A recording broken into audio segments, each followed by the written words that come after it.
Salutations, ici Talentir pour un rapport de bataille Bushido pour Risen Sun 70 Ri qui opposera le culte de Yurei au clan Ito.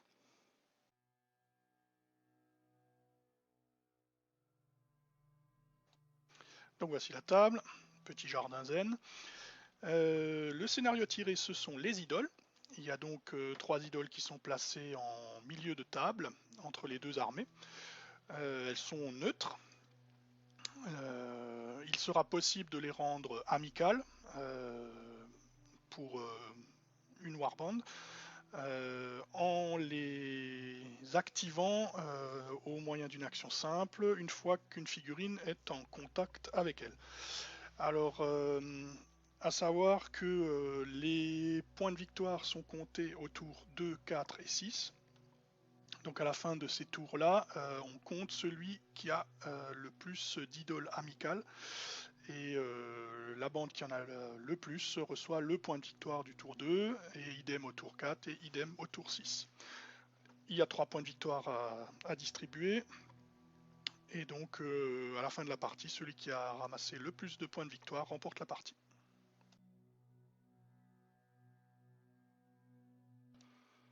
Voilà la liste du clan Ito, on va commencer par elle. Il y a donc Akimoto, petite figurine pas trop chère qui permet d'amener 2 pions sans d'Orochi. Mizuki, Shugenja disposant de plusieurs sorts de contrôle. Mazunagi, donc j'adore cette figurine, donc le samouraï au masque rouge. Une figurine à 17 points qui tape très fort et qui a la capacité d'avoir Brutal 2 pour assurer la victoire en combat. Bref, c'est un boucher. Kaime, une archère naga qui est l'équivalent de Mazunagi mais au tir. Elle peut avoir le tir rapide et elle n'est pas du tout dégueulasse en mêlée. Et enfin Yui, donc femme serpent, donc 3D de combat, ce qui est moyen, mais la capacité d'avoir combo attaque pour 0 points, donc gratuitement, ce qui en fait potentiellement une figurine qui peut taper très fort.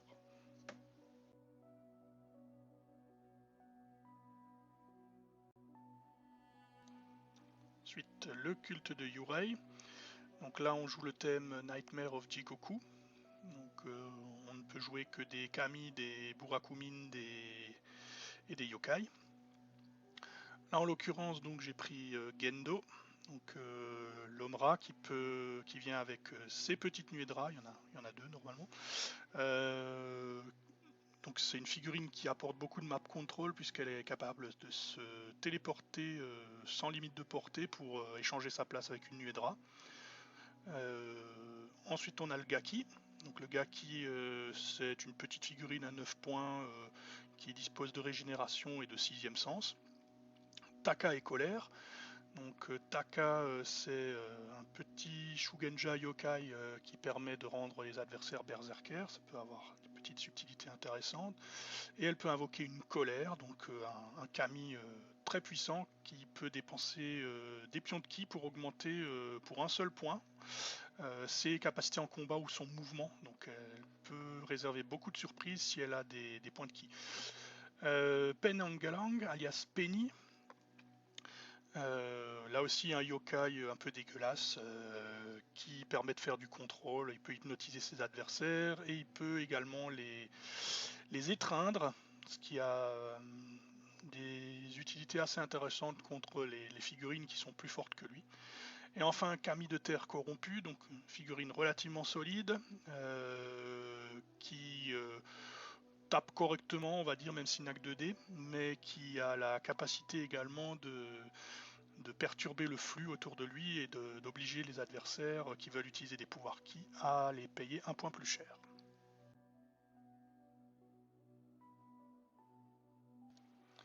Donc voilà le déploiement central.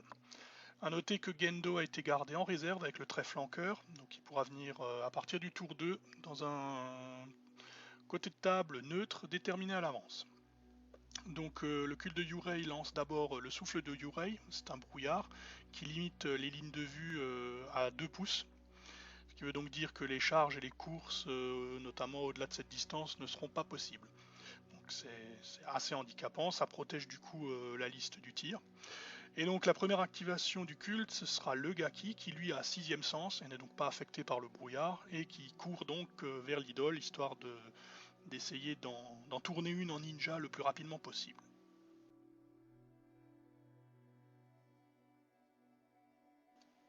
Côté Ito, il n'y a pas tellement le choix, c'est Akimoto qui doit être activé en premier puisqu'il a le trait impétueux, ce qui oblige donc à l'activer toujours le premier au début de chaque tour. Donc lui va se déplacer vers l'idole qui est au nord.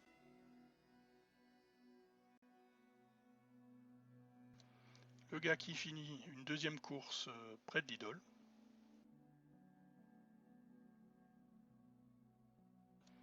Yui avance le long du petit chemin.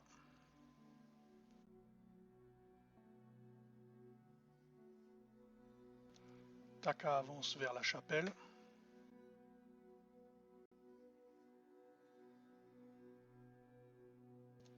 Et Akimoto fait à son tour un deuxième mouvement vers l'idole du nord.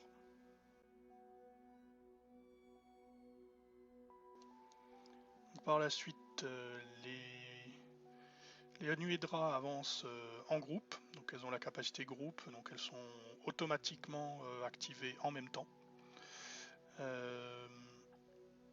Taka quant à elle convoque colère.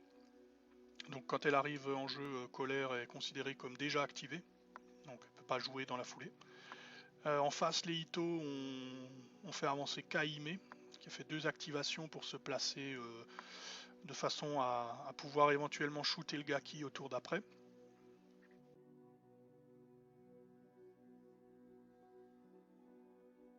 Le tour de commence et le culte de Yurei décide de maintenir le souffle de Yurei pour ce tour-ci, mais en échange, le clan Ito prend l'initiative. Du coup, étant donné que Akimoto est impétueux, c'est de nouveau à lui de jouer en premier. A noter que Gendo est arrivé de flanc, il s'est placé justement côté nord, non loin d'Akimoto. Donc pour assurer un peu le coup, Akimoto déclenche son pouvoir Visage d'Orochi, qui lui donne peur 6 et terreur, ce qui lui permet éventuellement de faire échouer une charge de Gendo, ou de quelqu'un d'autre d'ailleurs. Et il en profite pour tourner l'idole à côté Ito, pour donner un premier avantage, étant donné qu'à la fin de ce tour 2, on compte les points.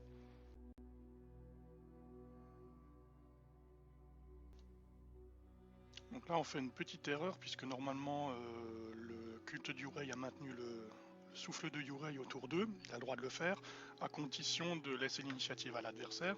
Donc normalement le brouillard était encore actif, donc bon, il n'y a pas pensé, c'est une erreur. Taka lance du coup instiller la rage sur Yui, et donc du coup ça la rend berserk.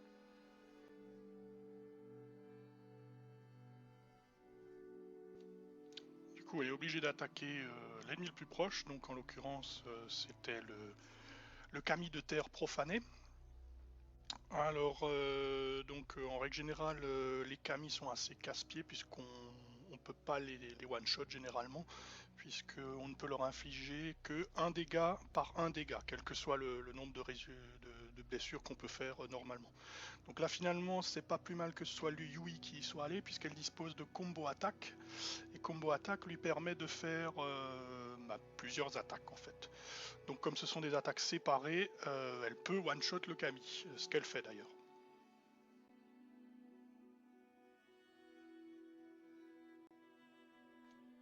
Du coup on active Penangalan, qui donc utilise son regard hypnotique sur Yui, histoire qu'elle arrête son activation là, pas risquer de prendre un nouveau round de combat mortel.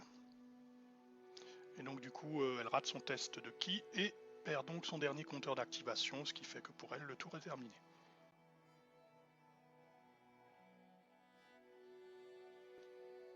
Du coup on joue nouveau Akimoto pour sa deuxième activation du tour, qui va consister à se déplacer d'un pouce vers Gendo pour se mettre à portée courte et utiliser sa capacité de crachat de venin. Cette capacité n'inflige pas de malus pour le tir en mouvement. Néanmoins, le niveau de succès de mon attaque n'est que de 5 pour un seuil de 4. Et du coup, ça fait un succès de 1, ce qui me permet de mettre que un seul marqueur de poison. Mais c'est toujours ça de prix.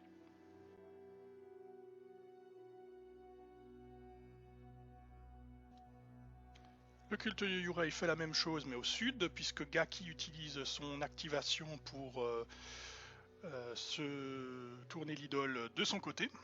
Ensuite derrière c'est Kaime qui est activé. Elle s'avance à 2 pouces puisque le brouillard gêne toujours, histoire de pouvoir voir sa cible. Et elle fait feu dessus, lui infligeant 3 points de vie.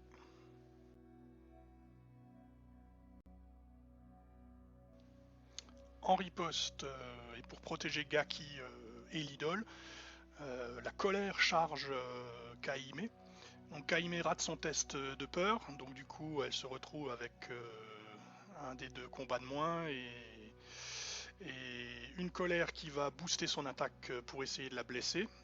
Elle prendra 2 points de vie dans l'affaire, elle s'en tire plutôt pas mal. Par contre du coup elle perd sa 2e activation dans la foulée.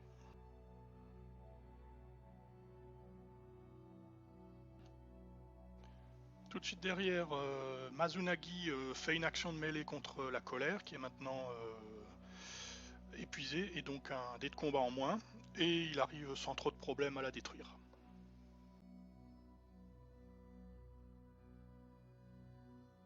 Du coup côté Yurei on déplace les nuées draps et Mazunagi utilise sa 2e activation pour engager le Gaki. Il va lui infliger également des dégâts ainsi qu'un marqueur poison puisqu'il a un pion Sandoroshi sur lui, Mazunagi. Donc le Gaki est en mauvaise posture.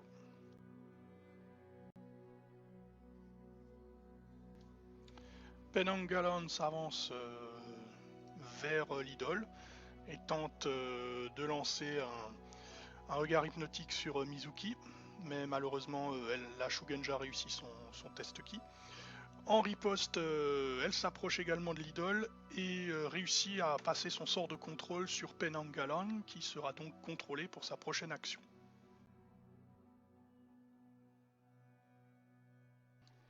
Donc là du coup il restait une activation à Mizuki, qui donc va pouvoir, quoi qu'il arrive, tourner l'idole, puisque il faut 2 tours pour que Gendo puisse éventuellement l'engager.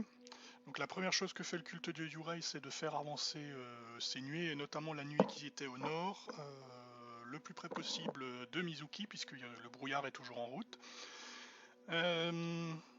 Du coup, activation suivante, Mizuki va tourner l'idole, histoire qu'elle soit du côté Ito. Et Gendo, lui, va se téléporter à la place de la nuée pour engager la Shugenja.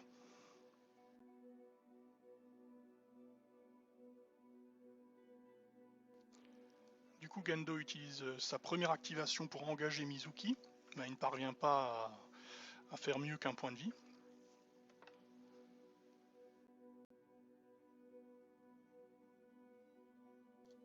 Taka, quant à elle, court se mettre hors de vue de Yui.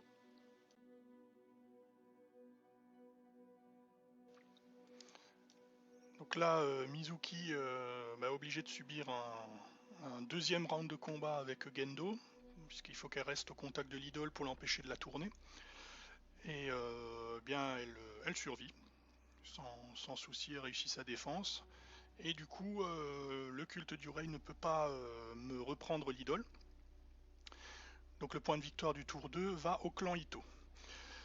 Suite au calcul de ce scénario, dans ce scénario des idoles, une fois qu'il y a un point de victoire qui a été scoré, le perdant du point de victoire a le droit de retirer une des idoles du vainqueur. Donc en l'occurrence, c'est l'idole nord qui a été supprimée. On va donc se battre avec les idoles centrales et sud pour les tours à venir.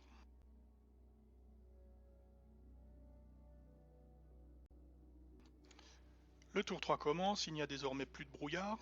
Donc le clan Ito gagne l'initiative et du coup est obligé d'activer Akimoto. Donc l'homme serpent va attaquer Gendo par surprise puisqu'il est dans son arc arrière, histoire de dégager Mizuki en bouffant une activation aura. Donc il n'obtiendra pas de résultat, mais au moins il a toute l'attention de Gendo.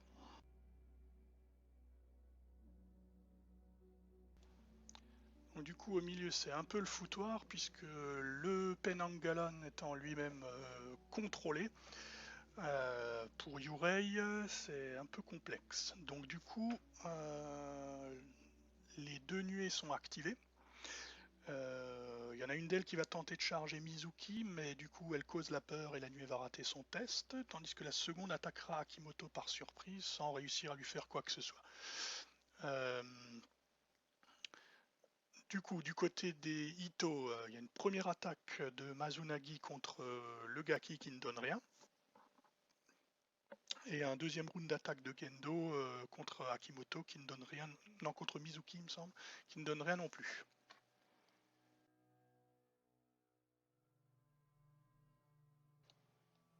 Du coup, Yui attaque Gendo par surprise. Elle réussit à passer une combo attaque, deux fois. Pour des résultats assez faibles, cela dit, puisque le rat s'en sort à un point de vie, mais il a sur lui désormais deux marqueurs poison 2, donc on sait déjà qu'il ne finira pas le tour.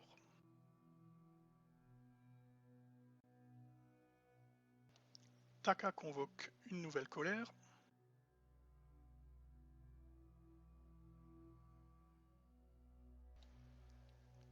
Mizuki se désengage.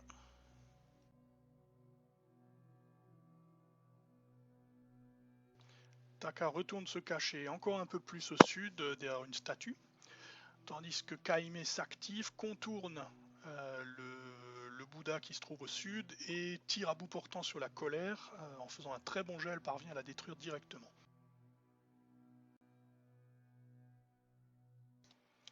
Du coup, côté Yurei, il n'y a pas trop le choix, il reste plus que le Gaki à activer. Donc ce dernier tente vainement un désengagement et se fait découper en morceaux par Mazunagi.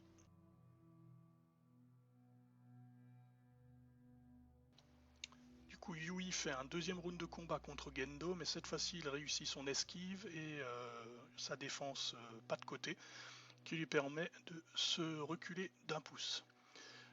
Cependant, dans la foulée,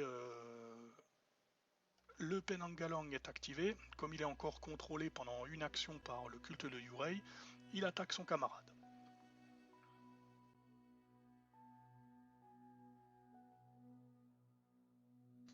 Du coup, heureusement, l'attaque ne donne rien, et le Penangalang retourne sous le contrôle de Yurei pendant une activation. Donc du coup, l'activation de Penny va servir à tourner l'idole, puisque Yui n'est pas tout à fait en contact avec elle, elle est légèrement en retrait. Donc du coup, personne d'autre n'étant en contact, Penangalang peut remettre l'idole neutre.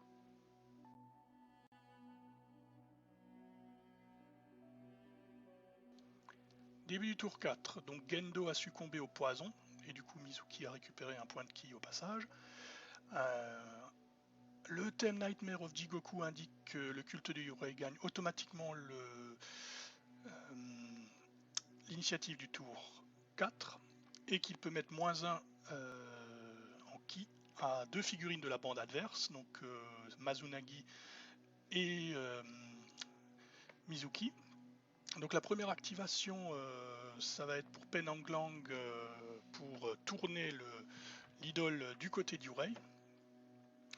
Et pour Ito, c'est obligatoirement Akimoto qui doit jouer en premier puisqu'il est encore en vie. Et il décide d'engager Penanglang. Il réussit son test de peur grâce à son visage de Roshi. Et il arrive à l'engager pour lui enlever sa deuxième activation, mais il ne peut rien faire de plus.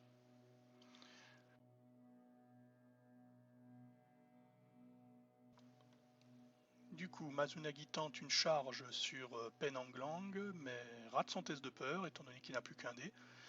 De son côté, les Nuedra tentent d'attaquer Yui, mais elle arrive sans problème à les détruire.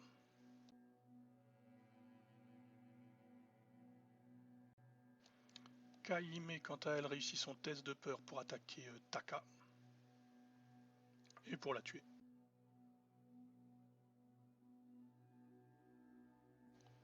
Donc ici, la nuée a réussi à bien retenir Yui, à lui bouffer ses activations, de sorte qu'elle ne puisse plus tourner l'idole.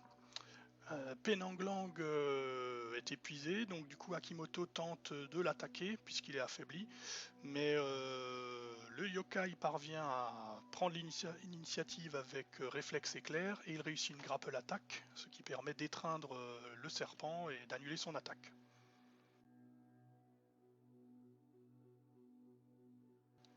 Quant à Mizuki, elle échoue à tenter de contrôler Penanglang.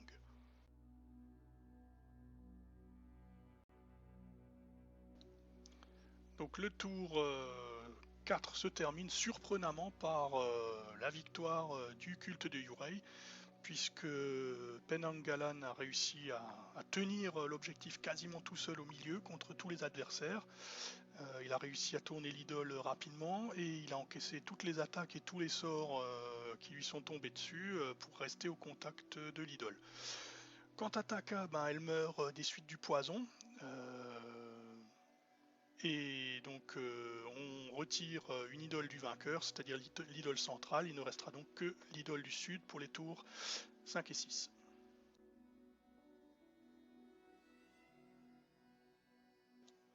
Ne nous le cachons pas, le tour 5 va être compliqué pour Yurei, puisque il ne reste plus que Penanggalan qui est encore vivant. Donc les Ito gagnent l'initiative et étant donné qu'il est pris à la gorge, Akimoto doit s'activer en premier et il réussit un désengagement pour échapper à l'étreinte de Penanggalan.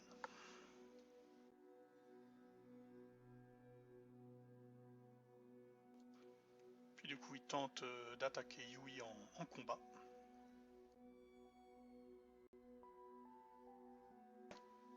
Et il terminera donc massacré, vraiment plus que massacré, grâce à une combo attaque réussie de la part de Yui.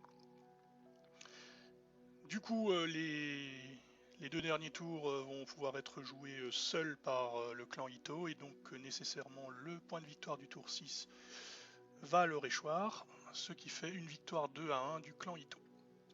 Voilà, j'espère que ça vous aura plu, je vous dis à la prochaine, et en attendant, puisse les dés vous sourire.